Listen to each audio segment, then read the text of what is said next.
Good morning, students. So, let's start a new chapter, that is electromagnetic induction. Till now, we have discussed the properties of magnetic field line and we have done so many topics related to magnetism and matter. In that topics, we have discussed that when a current carrying wire is brought near to the magnetic compass, the needle starts deflecting. कि अगर हम कोई भी current carrying wire को magnetic compass के पास लेके आते हैं तो वो जो मैग्नेटिक कंपस की निडल है वो डिफ्लेक्ट करना स्टार्ट कर देती है. In this chapter we will discuss this thing that when we are bringing any magnet near to the coil, in that coil electric current will get induced or I can say will get produced. अब जो electric current वो produce होगा, the cause will be the magnet which we will bring near to the coil. Just see this thing what we are having. We will discuss today experiments of Faraday. Before discussing it, very important term, that is magnetic flux, which we have done earlier also. What do you mean by magnetic flux? Magnetic flux can be defined as the number of lines of forces, that how many lines of magnetic forces are passing through the area which is placed perpendicular to the magnetic field.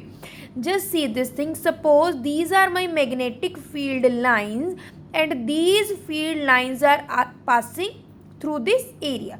This area we kept perpendicular to these magnetic field lines. अब ये जो area है हमारे पास, कोई भी मैंने ये plane लिया है, that plane we kept perpendicular to the magnetic field lines. अब जब ये मैग्नेटिक फील्ड लाइंस इस एरिया को क्रॉस करेंगी, their direction will be in such, यहाँ पे इस डायरेक्शन में ये पॉइंट आउट करेंगी and area is also pointing in the same direction. Magnetic flux है ही क्या कि कितनी number of magnetic field lines are passing through this given area. Now see this thing, we denote the magnetic flux by this letter which is known as phi. Phi we are having as the magnetic flux, and magnetic flux is equal to number of magnetic field lines passing through the unit area which is kept perpendicular to the magnetic field lines. You can see this thing that these magnetic field lines are pointing in that direction and area is also in the same. अब area की direction change हो सकती है अगर मैं area थोड़ा सा tilted ले लूँ मैग्नेटिक फील्ड लाइन से, बट यहाँ पे एरिया भी सेम डायरेक्शन में पॉइंट कर रहा है and magnetic field also, both are pointing in the same direction and so there will be the theta angle which will be zero. इन दोनों में कौन सा एंगल है? थीटा. दोनों क्या है? पैरेलल है. अगर पैरेलल है तो angle between them will be zero. So I can write it as phi is equal to b vector dot a vector, and we know to remove the dot we take cos theta. Theta is 0 between these two terms, that is magnetic field and the area vector, and cos 0 is equal to 1. So here we are getting the term phi is equal to b into a, where b is magnetic field lines and a is the area vector. So that is just the revision of the previous topic which we have discussed in the magnetism and matter chapter. The new topic in this term is here, that is Faraday's first law. He has given a law on the basis of electromagnetic induction. उस law में उसने क्या कहा? Firstly he just thought that अगर current carrying wire magnetic effect produce कर सकती है तो magnetic effect can also produce the electric current, because both are the simultaneous term. तो उसी चीज़ को प्रूव करने के लिए he just step out to experiment उसने परफॉर्म किया. उसने क्या किया? He just took a coil. उसने एक कॉइल ली, उस कॉइल को गैल्वेनोमीटर के साथ कनेक्ट किया और मैग्नेट को साथ में रखा. उसने बार बार मैग्नेट की पोजीशन चेंज की, but he observe that coil में कोई इफेक्ट नहीं है. क्यों कोई इफेक्ट नहीं है? क्योंकि गैल्वेनोमीटर की जो निडल है वो डिफ्लेक्ट कर ही नहीं रही थी. व्हाट ही हैज़ डन, उसने एक कॉइल ली, कॉइल को कनेक्ट किया गैल्वेनोमीटर के साथ और मैग्नेट को पास में रखा, बट गैल्वेनोमीटर में कोई भी डिफ्लेक्शन शो नहीं की। फिर उसने क्या किया, मैग्नेट की पोजीशन को चेंज करने के बारे में सोचा।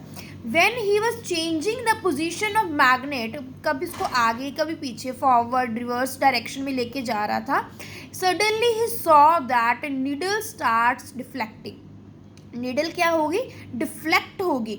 उससे उसने क्या कंक्लूड किया, when magnet is changing its position और when magnet changes position needle starts getting deflect. जब मैग्नेट की पोजीशन चेंज होती है तो गैल्वेनोमीटर की नीडल क्या करने लग जाती है, डिफ्लेक्ट करती है। क्यों, क्योंकि कॉइल में से करंट प्रोड्यूस होना शुरू हो जाता है।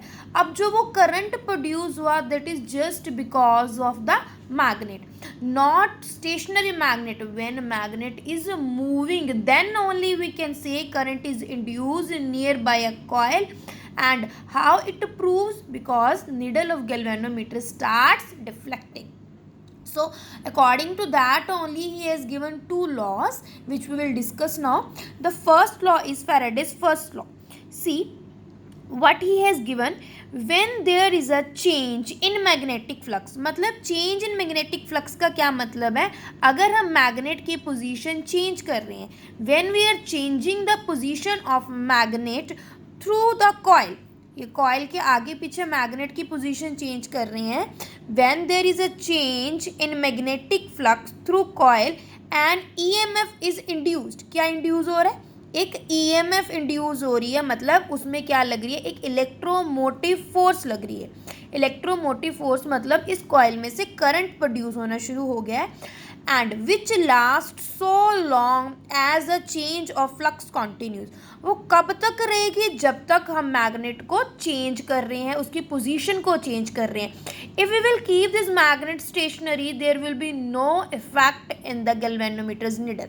गैल्वेनोमीटर की नीडल पे कोई इफेक्ट नहीं पड़ेगा। Why, because current will not get induced in the coil. So according to him, when there is a change in magnetic flux through coil and EMF is induced which last, जो रहती है उतने समय के लिए ही जब तक हम फ्लक्स को चेंज कर रहे हैं, when so long as a change of flux continues. Hope this thing is clear to you. This was our first law given by Faraday. Now come to the second law given by the Faraday. According to him, in his second law, the magnitude of induced EMF, जो induced EMF का magnitude है, कि जो EMF induce हुई है, electromagnetic current जो बना है, इलेक्ट्रोमैग्नेटिक फोर्स जो इंड्यूस हुई है, उसका मैग्नीट्यूड वो कितनी इंड्यूस हुई है, is directly proportional to the rate of change of magnetic flux. अगर मैं मैग्नेट की पोजीशन को बहुत स्पीड से चेंज कर रही हूँ तो इंड्यूस्ड ईएमएफ भी उतनी ही स्ट्रॉन्गर प्रोड्यूस होगी. अगर मैं उसको स्लोली चेंज कर रही हूँ उसकी पोजीशन, तो इंड्यूस्ड ईएमएफ भी उतनी ही स्लोली प्रोड्यूस होगी. So it totally depends upon the change in flux, change in magnetic flux. अब मैग्नेटिक फ्लक्स कैसे चेंज होगी? जब मैं मैग्नेट की पोजीशन को चेंज करूँगी. अगर ये स्पीड से मूव कर रहा है, फ्लक्स भी, इंड्यूस्ड ईएमएफ भी उतनी ही ज़्यादा प्रोड्यूस होगी. अगर मैं इसको स्लोली मूव करवा रही हूँ तो इंड्यूस्ड ईएमएफ भी कम ही इंड्यूस्ड होगी. So it totally depends upon the change in magnetic flux. So come over here. The magnitude of induced EMF is directly proportional to the rate of, rate मतलब divided by time, to the rate of change of magnetic flux. So induced EMF, this is induced EMF epsilon, is directly proportional to change in the rate of change of magnetic flux, which we can write as d phi by dt, because the term that d by dt we use for the change.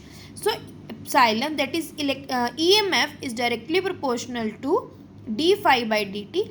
To remove this proportionality sign, we keep over here proportionality constant, which is written by capital letter K. So epsilon is equal to K d phi by dt. Now suppose if I am taking K is equal to 1, then we can get this term epsilon is equal to d phi by d phi by dt. This sign minus, ये minus sign क्यों आया है? कि जिस direction में हम magnet को change करेंगे, जिस डायरेक्शन में मैग्नेट को लेके जाएंगे, इंड्यूस्ड ईएमएफ उसके ऑपोजिटली ही इंड्यूस होगी. That things we will do in detail in the topics Lenz law. उसको उस टॉपिक में इसको हम ज़्यादा एक्सप्लेनेशन से करेंगे. Till now this thing is sufficient, that is two laws, and we should remember this thing that epsilon is equal to minus d phi by dt. So in the next video we will discuss about the Lenz law, eddy currents, self induction and mutual induction. If you will have any doubts or query, you can ask in the Zoom video session. Thank you. Have a nice day.